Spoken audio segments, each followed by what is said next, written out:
जी ने कहा, यमुना जी पड़ी, बोले कन्हैया स्नान करेंगे, स्नान करोगे आप?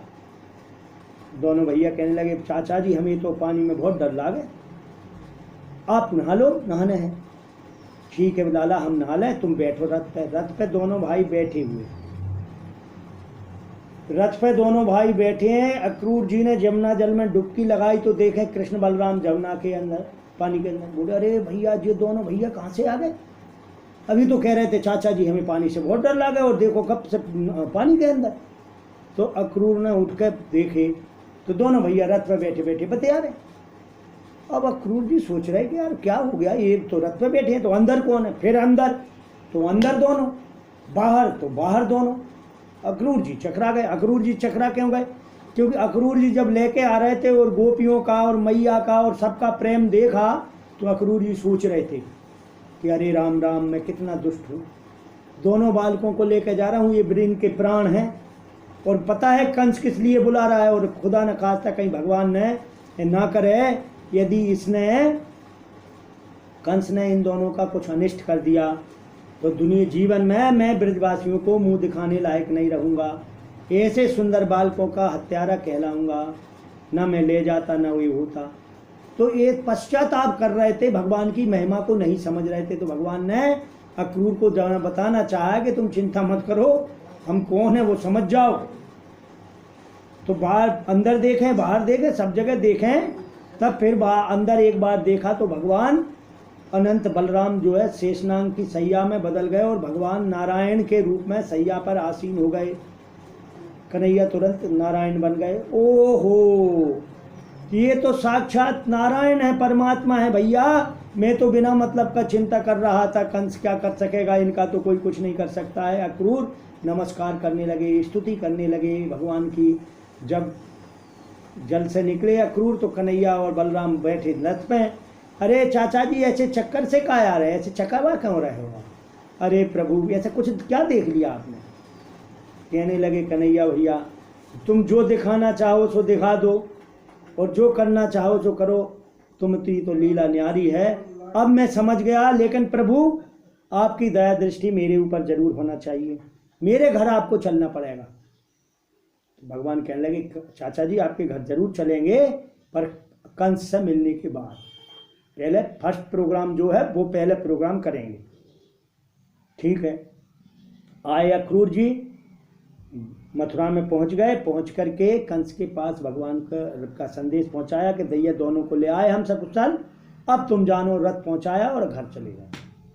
अब 2 बज रहे होंगे, मध्याह्न के अपराह्न काल था। तो कन्हैया बोले बाबा हम सब लोग थोड़ा मेला देख आए आज। कहले नहीं कन्हैया कल चलेंगे मेला देखवे, हम साथ चलें। कहले बाबा बूढ़े बूढ़े इनको मेल के साथ मेला देखने को अच्छो नहीं था, तुम बूढ़े बूढ़े जाइयो कल, हम आज सोच रहे हैं आज टाइम है वो तो आज कछु आज देख लेते, मथुरा नगर बड़ो शहर है, कछु कल देख लेंगे, ये कई दिन भीड़ भाड़ नहीं रहेगी, आराम आराम से तो चले जाते हैं आज हम अपने सखाओं के साथ में। दा बाबा कहने लगे देख भैया कन्हैया, जो अपना मथुरा नगर नहीं, अपनी वृंदावन नहीं है, ब्रज नहीं है, बड़ो मथुरा बड़ो शहर है, ध्यान से जाइए कोई गड़बड़ ना हो जाए। और बलराम से कहने लगे देख भैया बलराम तू रहिए संग है, जाको कोई भरोसा नहीं है, तू है तो मुझे कम चिंता है। बलराम कहने लगे बाबा चिंता मत करे, मैं अच्छे से दिखा कर ले आऊँगा। अब भैया राम अवतार में राम जी दिखा कर लाए थे, तो अब कह रहे हैं मैं बड़ा हूँ तो मैं दिखा कर लाऊंगा, कहने जल्दी ले आऊँगा, चिंता मत करे। अब बलराम और कृष्ण अपने सखाओं के साथ चल दिए मथुरा में और मथुरा भ्रमण कर रहे हैं। भैया मथुरा में जैसे ही घुसे हैं तो जो दशा जनकपुर के हुई थी उससे ज़्यादा हालत खराब मथुरा की हो गई, क्योंकि जनकपुर में तो राम जी गए थे, तो राम जी सीधे सच्चे ऊपर ही ना देखें, बिल्कुल सीधे चले जा रहे हैं शांत भाव से मर्यादा में, ना हंस रहे ना बोल रहे ना देख रहे, सब लोग देख के जा रहे हैं, सखियाँ बातें करे जा रही हैं लेकिन कोई देखेगा। अब इधर कन्हैया तो उछल रहे, कूद रहे, देख रहे, हंस रहे, मजाक कर रहे, जो देखे हुआ हाथ हिला रहे, मुस्कुरा रहे। तो अब भैया मोहिनी चितमन तक फेंक रहे, तो क्या होगा, उनका क्या होश रहेगा उन मथुरा की बालाओं का तो भैया पागल जैसी, अरे कारो कारो मुरली बारो इतना गाओ का, अरे इतना देखो तो का, अरे भैया भाई गाओ है मैं, अरे सखी तूने देखो का, अरे देखो मैंने तो भाई भैया अच्छे देखो, अरे तो देख रहे थे, अरे देख सकी मुझे देख रहे हैं मुझको, अरे तो देख रहे हैं, अरे मुझे देख कर तो मुस्कुरा रहे हैं, अरे मुझे तो इशारा भी कर रहे हैं। अरे भैया तो जो मथुरा वालाएं व्याकुल हो गए साहब, एकदम मधो बेहोश। नर नारी, अब कंस का आतंक है तो इसलिए वहीं ले जाके, अरे प्रभु दो पान तांबूल, बुला नहीं पा रहे, क्यों भैया पार्टी बदलने की संभावना होती है तो व्यापारी वर्ग बड़ा होशियार रहता है कि भैया सत्ता आने वाली है, ऐसा ना हो पहचान ना हो तो भैया पहचान भी कर लो, और कहीं सत्ता ना बदली तो पुराने से दुश्मनी ना हो जाए, इसलिए भैया शांति से काम निपटा लो। तो ऐसे ही मथुरावासी भगवान का स्वागत सत्कार नमस्कार प्रणाम भई आ जा जाके करे जा रहे हैं। अब ग्वाल वाल खिलते कूदते मस्त होकर जा रहे। ग्वाल वाल कहने लगे कन्हैया भैया जा बता, तू मथुरा में तो पहली बार आओ है? पहली बार आओ है और सब तेरे से इतना स्वागत कर रहे हैं, परिचय कर रहे हैं, तो भैया तेरे को बहुत खास परिचय है का है, कुछ रिश्तेदारी है? कहने लगे रे बात तुम नहीं जानो, ये मथुरा के जो महाराज है ना मेरे खास मामा लगे।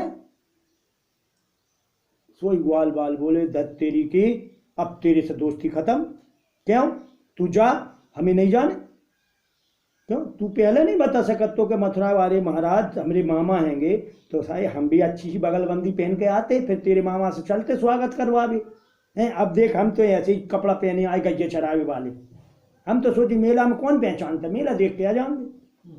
अब तेरे खास मामा हैं, तेरे सब लोग ऐसा स्वागत कर रहे हैं और तेरे संग हम फटीचर भिखमंगे की तरह घूम रहे हैं, अच्छो लगेगो, तू जा भैया, तू बहुत बेकार आदमी है, अब तेरे से दोस्ती नहीं होगी। बताते ही नहीं है, सब चीज छुपा कर रखते। तो कहने लगे भैया क्या होगा, अच्छे ही कपड़ा चाहिए ना, अरे मामा को राज है, सब व्यवस्था हो जाएगी, कोई ऐसो वैसो भांजो थोड़ी हो मैं। अच्छा हाँ तो भैया देख कपड़ा बस चकाचक हो गए तो ही स्वागत करवावे जाएंगे, तेरे मामा से मिल भी नहीं, अपने राम जाने वाले नहीं हैं। ठीक है भैया। उधर से चले जा रहे थे उनके खास धोबी, कंस के खास धोबी, उत्सव है, रिश्तेदार आए होंगे, ढेरों कपड़े पोटली पोटली बांधे, आगे उनका मुखिया, पीछे उनके सेवकगण, पोटली बधी चली जा रही। अब कन्हैया जी ने वो मुखिया को कहा मामा जी प्रणाम नमस्कार। 1 घंटा तक ऐसे उठकर देखता है, कौन मामा जी, कैसा मामा जी, काय की रिश्तेदारी, तू कौन सा भांजा है रे मेरा।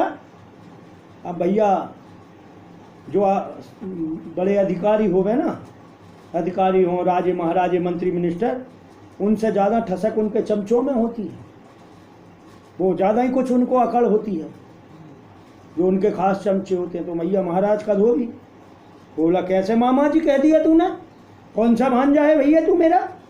कहने लगे देखो मामा जी, जो यहाँ के जो महाराज कंस है ना वे हमारे मामा लगे, तो मामा गांव के सब मामा जी। ओहो अच्छा तो तू वो है जिसको महाराज ने बुलाया है। अरे हाँ मामा जी आपको पता है, तो ऐसा करो, जे थोड़े हमारे मित्र मंडली है, इन्हें थोड़े अच्छे कपड़े दे दो, हम लोग अच्छे कपड़े पहन लेंगे तो मामा जी से मिलने में मजा आए, वो स्वागत करा भी आनंद आए। अच्छा है, चुप, नाराज हो गया। पोखरों पर गड्ढों का पानी पीने वाले गाय के गुआरे गवारिये हो, तुम्हें शर्म नहीं आती है, अपनी शक्ल देखी है तुमने है, ये महाराज के कपड़े पहनोगे और क्या स्वागत होने वाला मुझे सब पता है। महाराज पता है आपको, हाँ तो फिर भैया हाँ महाराज अच्छा स्वागत करेंगे, चिंता मत करें, बस थोड़ा रुक जा, होगा स्वागत, बिल्कुल पक्का होगा स्वागत। और ये जो उसने अपमान किया सखाओं का, तो भगवान अपना तो बर्दाश्त कर ले, सखाओं की बेइज्जती कैसे कर ले। सखा नहीं कहेंगे अच्छो मामा के ना लाओ रे भैया, तू तेरे मामा के ना बेइज्जती।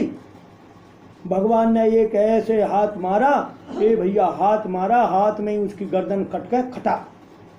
सारे लोग देख कर डर गए, रे भैया जब छोरा के हाथ में ही तलवार फिट है, हाथ से ही गर्दन कट जाती है। भैया सारे जो पोटली बांधे थे उसके सेवक पोटली फेंक फेंक के भाग लिए।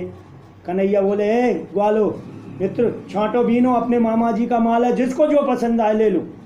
बस सारे ग्वाल वालों ने भैया, अब कंस महाराज जैसे 7-8 फुट के होंगे उनके कपड़े, और ग्वाल जे, और पहने कपड़े तो जो कमर में पहनने वाला गले से भी पहने तो भी वो झाड़ रहा, हाथ में लटकाया होगा तो ऐसे ऐसे लटका। अब भैया जो कपड़े तो अच्छे, लेकिन ये जब ढंग से पहन रहे तो ऐसे लगने लगे जैसे जोंखर जा रहे हों, झाड़ू लगा रहे हों, जुलूस बन गया।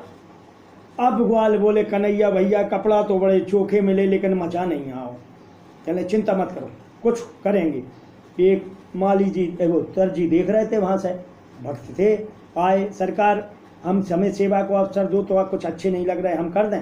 अरे भैया दर्जी के तूने बढ़िया कृपा करी, हमारे सखाओं का जो है थोड़ा कर दे। दर्जी ने पूरा परिवार लगा कर फटाफट सबके कपड़े फिटिंग कर दिए, डाल सल और कटिंग कर एकदम चकाचक हुए।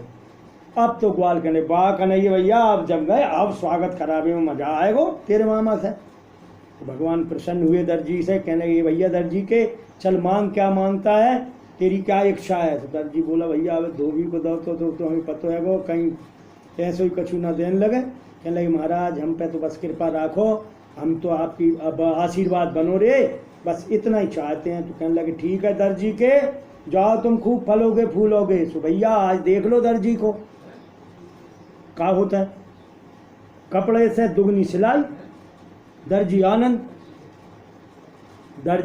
कर रहे हैं, कपड़े से दाम हो गया। दर्जी आजकल आनंद करते हैं, कपड़ा जितने को नहीं हो उतने की सिलाई होता है, और सी नहीं पाए भैया इतना मजे रहता है।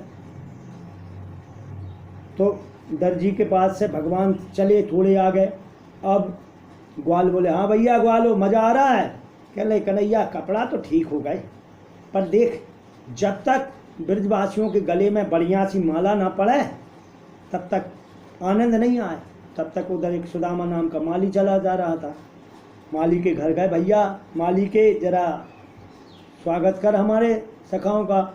माली अपनी से ढेर माला ले आया, सबके भैया एक माला। ब्रजवासियों को माला का बड़ा शौक होता है, अब ये भी कन्हैया कहना जाते हैं ले वो कन्हैया, और खुद के गले में फिर डाल लेते हैं माला।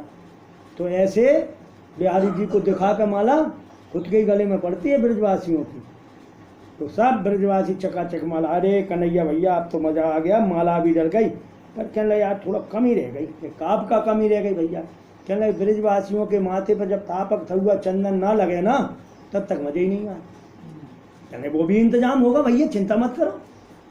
अब उधर से जा रही थी कुब्जा, चंदन लिए, बड़ा खुशबू आ रहा। भगवान ने देखा, अरे सुंदरी सुनती हो। अब कुब्जा को तो हर आदमी ए कुबरी, ए कुबड़िया, ए कुब्जा हमेशा ये सुनती रहती थी। आज पहली बार जीवन में सुना, अरे सुंदरी। सो देखा कि कौन कह रहा है, और कन्हैया को देखा तो ठुमक ठुमक जल्दी से दौड़ के आ गए। हाँ महाराज हमसे कछु कही। हाँ सुंदरी तुम्हें ही बुला रहे थे, ये क्या ले जा रही है। अरे महाराज ये चंदन है, मेरे हाथ का चंदन महाराज कंस को बहुत प्रिय है, और तुम लगा कर देखो तुम भी याद रखोगे, ऐसा चंदन तुमने कभी नहीं लगाओ महाराज। चले हाँ देवी जी इसलिए बुलाया है हमने, लगाओ हमको भी चंदन। तो कुब्जा ने बढ़िया से चंदन लेके भगवान को लगा दिया। तब तक ग्वाले कहने लगे ये देवी जी तनक इतकों भी, ये देवी जी तनक इतकों भी। सो सारे ने तापक थुआ एकदम लगा लिया चंदन, और बेचारी का पूरा कटोरा खाली कर दिया। अब कन्हैया से कहने लगे देखिए भैया कन्हैया, बेचारी ने कैसी मुश्किल से चंदन घिसो हुई वो इतनो, और तूने सब खत्म कर दो फ्री में, कछु दो ही ना, कछु दे दे यार भाई। कहने लगे ठीक है भैया। तो कन्हैया गए बा के पास में, बलदाऊ कहने लगे देख भैया कन्हैया अपनो वृंदावन ना है। कहने लगे भैया दाऊ चिंता मत करो। और कन्हैया ने उसके अंगूठे पे पैर का अंगूठा रखा, और 2 उंगली उसकी ठोड़ी से लगाई, पता नहीं कौन सा एक प्रेशर का झटका दिया कि तीनों कूड़े गायब। अब भगवान का गोविंद के स्पर्श मात्र से जो लोभ मोह क्रोध के जो गांठ पड़ी रहती है वो नष्ट हो जाती है, कुरूप जो है स्वरूप बन जाता है। व्यक्ति में लोभ हो, मोह हो और क्रोध हो तो व्यक्ति कुरूप लगता है। अब वो बहुत सुंदर देखने में हो, लेकिन क्रोधी आदमी हो, बकबका रहा हो, लोभी आदमी हो, है मोही आदमी हो, बिल्कुल एकदम, तो सुंदर होते हुए भी सुंदर नहीं लगता है, ये उसको कुरूप बना रहते हैं। लेकिन भगवान का गोविंद का स्पर्श जब मिल जाता है तो व्यक्ति क्या हो जाता है, रूपवान हो जाता है, उसका सौंदर्य निखर जाता है। कुब्जा एकदम परम सुंदरी बन गई। और जब भगवान टेढ़े के पास खड़े हुए तो ग्वाले कहने लगे, भैया कन्हैया तेरी बड़ी अच्छी जोड़ी बन गई, भाभी 3 जगह से टेढ़ी और तू भी टेढ़ो, तो टेढ़े टेढ़े की जोड़ी बड़ी अच्छी बन गई। सब हंसने लग गए ग्वाले। जब वो सुंदरी बन गई तो उसने कन्हैया का पीताम्बर पकड़ लिया कि प्रभु अब तो आप ये शरीर आपके लिए समर्पित है, सेवा का अवसर प्रदान करें, घर चलें। भगवान ने कहा कि देखो देवी, हम आपके घर जरूर आएंगे। कृष्ण अवतार में तो सब चुकाने का ही था। कोई कहते हैं कि ये सूप न खाती, भगवान से विवाह का आग्रह किया था, राम अवतार में तो नहीं था, तो उसके मन की इच्छा जो है भगवान ने कृष्ण अवतार में की पूरी। तो अब थोड़े और आगे चले तो धनुष यज्ञ के पास पहुंच गए, धनुषशाला में। अब धनुषशाला में धनुष के रखवाले सैनिक हजारों लगे हुए हैं। गोप ग्वाले चले जा रहे हैं बड़ी बड़ी बातें करके। कन्हैया निकले, अरे कन्हैया भैया देखिए रे जो कितना बड़ा धनुष है। तो ग्वाले कहने लगे, तो कन्हैया ने कहा, अरे यार धनुष क्या बड़ा है, उठा के देखें। कहा दाऊ भैया कहो तो उठा लूँ। रखवाले हंसने लगे, ओहो देखो इन बच्चों को, इन्हें शर्म नहीं आ रही है। कंस महाराज का धनुष ये कोई साधारण धनुष है, भगवान शिव का धनुष है, हैं? ये उठा लेंगे। वो बोल रहे हैं कि देखो उठा ले। हाँ हाँ उठाओ। कन्हैया बलराम बोले कि देख कन्हैया, अपने मामा जी को ही धनुष है, तेरी इच्छा है तो उठा ले। अब मजाक करने लगे जो रखवाले हैं, अरे भैया उठाओ, तुम बड़े बलवान हो, पहलवान हो, उठा लो। ग्वाले बोले, देख कन्हैया भैया बेइज्जती हो रही है, इन्हें तरह दिखा तो दे उठा के। सो भगवान ने लेकर वो धनुष को उठाया और जैसे ही हाथ लगाया उठा लिया। चौंक गए रखवाले के, भैया 500 1000 आदमी इसको खिसका कर लाते थे और इसने बच्चे ने उठा लिया। और भगवान ने जैसे ही प्रत्यंचा के लिए उसको खींचा तो 2 टुकड़े हो गए। अब तो भाई रखवाले, और गजब हो गया, इस बालक ने धनुष तोड़ दिया, अब तो महाराज खैर नहीं है। क्योंकि वो कंस की गारंटी था। परशुराम जी ने जब दिया था उस धनुष को तो कह दिया था कि भैया तुझे मैं माफ़ कर रहा हूँ, लेकिन अब तेरी मौत की गारंटी दे रहा हूँ कि जब तक ये धनुष सुरक्षित है तब तक ही तू सुरक्षित है, और जिस दिन इसकी ये टूट गया तेरी गारंटी ख़त्म, तेरी भी मृत्यु निश्चित है। तो भैया टूट गया तो रखवाले तो बड़े क्रोधित हुए, बोले पकड़ो इन बालकों को, मारो, इन्होंने कैसे धनुष तोड़ दिया। तो कन्हैया बलराम कहने लगे, कन्हैया एक टुकड़ा इतने दे भैया। तो एक धनुष का वही टुकड़ा बलराम जी और एक कन्हैया जी, और धय मार मचाई तो सारे रखवालों को चटनी जैसा कूट कर भगा दिया। अब रखवाले कूटे बढ़ पहुँचे महाराज के पास। महाराज के पास पहुँच के कहते हैं, महाराज गजब हो गया, उस कंस कृष्ण ने तो धनुष तोड़ दिया। इतना सुना तो कंस तो बेहोश हो गया, पागल हो गया, गिरना उठने लगा। अरे मूर्खो, तुम लोगों को इतना रगाया था, धनुष कैसे तोड़वा दिया। अब कंस को लगा कि भाई अब तो गारंटी खत्म, अब तो उसको अपने मृत्यु नजर आने लगी। उसको हर एक जगह मृत्यु काला दिखने लगा। रात्रि में स्वप्न, प्रेत पिशाच उसको देख रहे हैं, नग्न हैं, तेल से स्नान किया हुआ है, और भूत पिशाच बोला, आ जाओ भैया हमारी मंडली में, आ जाओ भैया हमारी मंडली में, बुला रहे हैं उसको। कंस के बुरे हाल हो गए, सबको बुलाया, बोला देखो गलती कर दी, अब नहीं चूक जाना चाहिए। कुबलिया पेड़ हाथी को तैयार किया, मदरा पान कराया, उसके महावतों को लगाया, उसके पर को 3 लेयर, मतलब 3 हिसाब की, आज की जैसी Z+ सुरक्षा कहते हैं ना, कि कोई भेद ना पाए, ऐसी रंगशाला के चारों तरफ Z+ सुरक्षा 3 लेयर लगा दी। मुख्य द्वार पर कुबलिया पीड़ हाथी, उसके पास सैनिक, उसके पास पहलवान, ऐसे लगा के तब कंस जो है रंगशाला में बैठा। अब बच्चे तो लौट आए थे, दूसरे दिन प्रातःकाल हुआ, पूरा व्यवस्था, और बाबा चले गए अपने साथ वालों के साथ और कन्हैया गए अपने ग्वालों के साथ। अब ग्वालों के साथ जैसे ही कन्हैया गए हैं, कुबलिया पीड़ हाथी दरवाजे पर है। कुबलिया पीड़ हाथी है दरवाजे पर। कन्हैया ने कहा कि भैया थोड़ा हाथी को हटा लो, हाथी को हटा लो। हाथी को हटाने का कहा, हाथी के लिए महावत ने तुरंत हाथी को ऊपर ठेल दिया, ऊपर चढ़ा दिया। क्रोध से आया हाथी ने कृष्ण को पकड़ने के लिए सूंड पकड़ी गई, भगवान ने उसकी सूंड को पकड़ लिया। और एक धक्का दिया, हाथी पीछे हट गया। महावत ने फिर उसको अंकुश मारा और हाथी को दौड़ाया। हाथी ने फिर सूंड दिया। भगवान उस सूंड के ऊपर से चढ़कर हाथी के सिर में एक घूंसा मारा। हाथी चिंगाड़ता हुआ ढेर हो गया और उसके दोनों दांत दोनों भाइयों ने खींचे। एक एक हाथ लेकर महावत और सैनिकों के साथ युद्ध, सब सैनिकों को धराशायी कर दिया, चूर चूर कर दिया। कंधे पे रखे दांत और मल्लशाला में प्रविष्ट। अब कंस ने देखा कि ओ भाई ये तो चले आ रहे हैं, इसका मतलब हाथी गया और कंधे पे दांत हाथी के, तो समझ लिया ये प्रमाण पत्र है कि भैया हाथी गया, अभी जो लेर थी वो सब खत्म। कंस भैया बड़ा क्रोधित हुआ, मल्लों से बोला देखो, इशारे करने लगा, बचना नहीं चाहिए। और वहाँ मुष्टिक और चाणूर मल्लशाला में यूं हाथ जंगा ठोक रहे थे। उन्होंने कृष्ण और बलराम को ललकारा। कृष्ण और बलराम को जब ललकारा तो कहने लगे कि आओ भाई युद्ध के लिए। तो कहने लगे भगवान कि अरे तुम लोगों को जरा बहुत शर्म है कि नहीं है कि सारी शर्म बेच खाई? क्यों? अरे हम छोटे छोटे बच्चे और तुम पहलवान, कुश्ती तो बराबरी बालों में होती है। पहलवान कहने लगे ए तुम अपने आप को क्या समझ रहे हो? तुम क्या बच्चे हो? ना बालो ना किशोरा, तुम बलिनाम बलि। तुम ना तो बच्चे हो ना किशोर हो, तुम तो बलवानों में श्रेष्ठ बलवान हो। देखो तुमने कैसे लीलेभ्यो हतोयन सहस्त्र दिव्य तुम व्रता, कि तुमने ये 1000 हाथियों के बल वाले हाथी को भी अचानक यूं ही मार डाला, तो तुम क्या बच्चे हो? अरे तुम बलवानों में बलवान हो, आओ युद्ध करो हमसे। अब कन्हैया कहने लगे कि देख भैया हम तो नहीं चाह रहे थे कि तुमसे युद्ध करें, अब तुम नहीं मान रहे तो ठीक है। ग्वाल कहने लगे ए कन्हैया भैया डरना मत, हम है ना साथ में, दिखा दे ऐसे पूतना वाले हाथ। कन्हैया बोले ठीक है भैया, जब तुम सब कह ही रहे हो तो हम भी मामा जी के अखाड़े में 2-2 हाथ कर लेते हैं भैया, आ जा। और फिर चाणूर मुष्टिक के साथ भगवान का और बलराम का, मुष्टिक के साथ बलराम, चाणूर के साथ कृष्ण का युद्ध शुरू हो गया।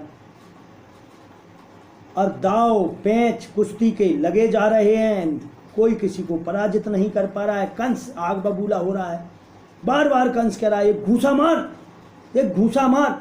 अब कुश्ती में तो घूसा चलता नहीं है, और अब महाराज का आदेश है तो चाणूर ने एक घूसा भगवान को मारा। भगवान बोले बा भैया कुश्ती हो रही है कि घूसा घूसी है? अरे अब तुम कुश्ती लड़ रहे थे तो कुश्ती अब कम से कम नियम से ही कुश्ती लड़ो। अब घूसा घूसी कर रहे हो तो ठीक है भैया, एक चपेट हमारी भी खा लो। तो भगवान ने एक झापड़ लगाई तो एक ही झापड़ में चाणूर चकनाचूर होकर के चारों खाने चित्त होकर चटनी चाट गया। गोविंदाय नमो नमः, प्राण पखेरु एक झापड़ में। इधर मुष्टिक को भगवान ने, बलराम ने एक मुष्टिका मारी, सो मुष्टिक का कल्याण हो गया। 2 और पहलवान सल तो सल टपक पड़े। फिर दोनों भाइयों ने एक एक घूसे से उनका प्राणांत कर दिया। तब तक एक कूट आया तो बलराम ने उठाकर उसको तुरंत वहीं कूट दिया। बाकी के बचे हुए पहलवान बोले भैया यहाँ खैर नहीं है, तो खिसक लिए तो कंस आपे से बाहर होगा, पकड़ो इन बालकों को। और भगवान लीला करने लगे अपने ग्वालों को पकड़ पकड़ के, आओ भैया मामा के अखाड़े में अपन भी कुछ मस्ती लड़ करें, कुछ कुश्ती लड़ें, मनोरंजन करें। सो ग्वाल और भगवान कुश्ती करने लगे। तो देख के कंस को बड़ा क्रोध आने लगा कि ये क्या है, पकड़ो इन बालकों को, इनको मारो, इनके बाप को मारो, मैं अपने बाप को भी मारूंगा, किसी को नहीं छोड़ूंगा। अब बकने लगा। कन्हैया बोले भैया मामा जी इतने परेशान काहे हो रहे हो, हम भैया आए जा रहे हैं। सो कन्हैया ने एक छलांग लगाई, सो मंच पर पहुंच गए। तो कंस ने देखा रे तो यहीं आ गया, उठ कर भागने लगा, तलवार ढाल हाथ में ली, भागने लगा मंच से। कन्हैया ने तुरंत उसके केस पकड़ लिए। भैया जो जैसा करता है वैसा पाता है, माता देवकी के केस पकड़े थे कंस ने, घसीटा था। तो कन्हैया ने भी मंच से भागते हुए कृष्ण को केस पकड़े और घसीटा।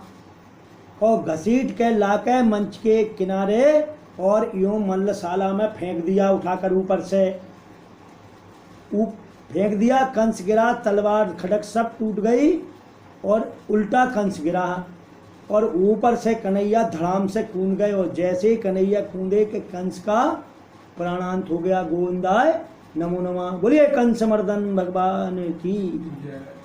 देखा उसके 8 भाई ले डंडा तलवार आ गए। सो बलराम जी ने सबको तुरंत समाधान कर दिया। अब तो भैया जय जयकार होने लगी। सब मथुरावासी खुशी से झूमने लगे। कन्हैया के ग्वाल सखा आनंद में कन्हैया को उठा कर जैसे हाथी घोड़ा पालकी करते थे पहले, ऐसे लेके कंधे पर उछकने कूदने लगे। और बाबा के खुशी का तो ठिकाना नहीं रहा। बोले बा कन्हैया तेरे कहीं लगी तो नहीं है? कहने लगे बाबा मुझे कछु करना ही नहीं पड़ो काय।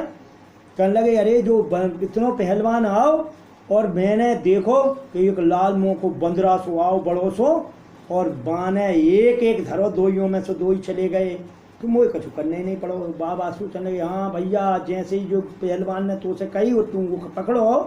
और मैंने कही हे हनुमान जी महाराज मेरे छोरा की रक्षा करियो। सो भैया ये हनुमान जी होंगे। सो आ गए मेरे छोरा बचावे। बाबा अबे भी वो भान नहीं है, वो तो अभी पुत्र मोह में है।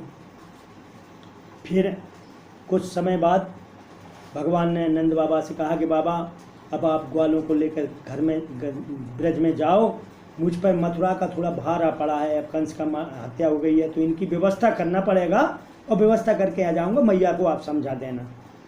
नंद बाबा समझ गए थे कि भैया ये जो है वसुदेव का पुत्र हैं दोनों।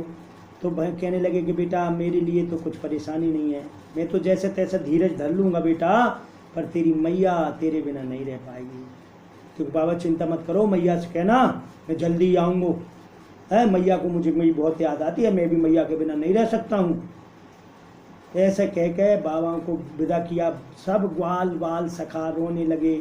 कन्हैया बिल्कुल आऊँगो। एक छोटा सा सखा था उनका भगवान का, वो लिपट गया। कन्हैया देखे ऐसा मत कर, कन्हैया चिंता मत कर मैं आऊँगा। ऐसे कह के ग्वालों को विदा किया।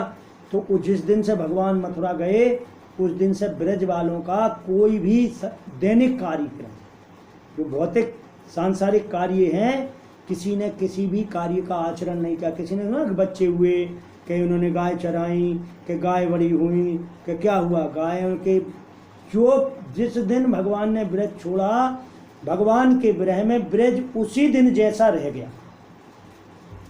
गोपियाँ विरह में जो छोड़ने आई थी नंद भवन के सामने, वो वहीं बैठी रही। ग्वाले ब्रज की रास्ता पर रात्रि में जाते, सुबह से आके कि आज कन्हैया आ सकता है इंतजार करते, पूरा दिन इंतजार करते, रात्रि को फिर जाते और सोते नहीं, इंतजार के कब रात बीते और सुबह फिर आकर बैठे। ऐसा विलक्षण जो है इंतजार प्रभु के लिए ग्वालों ने किया। अब इधर वसुदेव जी ने जो भगवान के जन्म के समय 1.25 लाख गायों का संकल्प किया था, तुरंत आज बेफिक्र हो गए तो संकल्प दान किया ब्राह्मणों को। फिर उनका उपनयन संस्कार करवाया और भगवान पढ़ने के लिए सांदीपन गुरु के आश्रम में चले गए। वहाँ पर सुदामा से मित्रता हुई। 64 दिन में ही भगवान ने 64 कलाओं का सीख लिया। 64 कलाएं सीखकर अपना विद्या अध्ययन पूरा करके भगवान ब्रज को वापस लौटे। ब्रज को वापस नहीं, मथुरा को वापस लौटे विद्याध्ययन करके, और मथुरा में भगवान रहने लगे। एक दिन भगवान अक्रूर के घर गए, अक्रूर से आतिथ्य कराया। एक दिन भगवान कुब्जा के घर गए, कुब्जा के मनोरथ को पूर्ण किया। परंतु भगवान के मन से ब्रजवासियों का स्नेह कभी नहीं जाता। भगवान बड़े दुखी होते हैं, उदास रहते हैं। देव की मैया भी उदास रहती है, भगवान के बारे में कुछ जानती नहीं है, भगवान के व्यवहार के बारे में। तो भगवान का जो देव की मैया के साथ उद्धव के साथ विरह वर्णन और उद्धव का संदेश सायंकालीन सत्र में सुनेंगे। बोलिए वृंदावन बिहारी लाल की, भक्त वत्सल भगवान की। गोविंद जय जय गोपाल जय जय, हे गोविंद जय जय गोपाल जय जय, राधा रमन हरि गोविंद जय जय, हे ब्रह्मा की जय जय विष्णु की जय जय, हे उमापति शिव शंकर